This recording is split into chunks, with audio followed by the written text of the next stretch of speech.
Okay. Nehmen wir zuerst die anderen, oder? Zum Glück ist Freitag.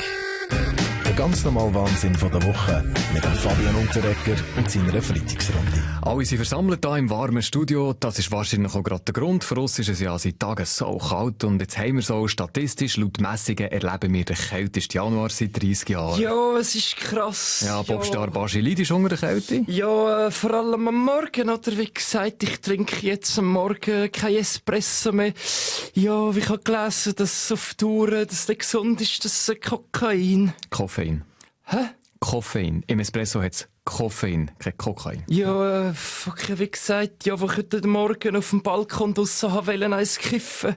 Zum warm bekommen habe ich zum ersten Mal Vornamen Joint Eiszapfen gehabt. Hey, das ist Gras und Rocks. Gut, ich meine, für Skeptiker ist der kalte Winter jetzt im Moment ja der beste Beweis, dass die Klimaerwärmung nur eine Erfindung der Umweltfundamentalisten ist. Nein, halt, das ist alles ganz übel Propaganda. Grüner Nationalrat Bastian Giro, es hat ja, also komm, es hat Schnee, es hat Eis für uns, es ist kalt. Ja, aber wir haben im Labor über 2500 Schneeproben untersuchen und wissen jetzt, man kriegt den wärmsten Schnee seit 50 Jahren. Schnee ist eigentlich immer etwa gleich kalt. Nein, da gerade im durchschnittlichen Gramm Schweizer Schnee findet man neben Wasser rund 10% Red Bull, 17% iPhone-Reiniger, 23% Diesel von Offroader und 2% Koffein vom Baschi und 15% Rückstände von Sperma von peruanischen Faultieren.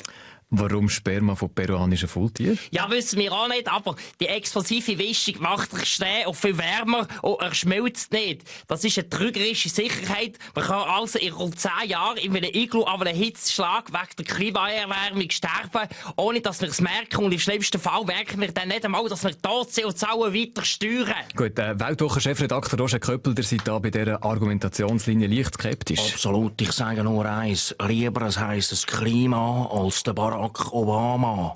Um was geht's? Die Weltwoche weiss, dass der Donald Trump nicht nur aus der NATO, aus dem World Wide Web und aus dem Eurovision Song Contest aussteigen will, sondern auch aus der globalen Klimaerwärmung. Nach dem Motto America First will er die Klimaerwärmung exklusiv in den USA um rund 5 Grad im Jahr senken. Gut, das ist ein Witz. Wie will er das machen? Er hängt einfach ganz Amerika an eine gigantische Klimaanlage, gespissen von einer 2500 Quadratkilometer grossen Eisscholle auf der Antarktis. Aber mit so einer riesigen Klimaanlage heizt ja der Trump die globale Erwärmung erst recht wieder an. Ja, aber nur ausserhalb von Amerika. Ja. Vielleicht noch so als Gegengewicht. Sean Ziegler, in der Zeit von diesen Populisten, da seid ihr als Altlinke wieder mal gefragt, es ist ja jetzt so noch ein Film über euch in die Kinos gekommen.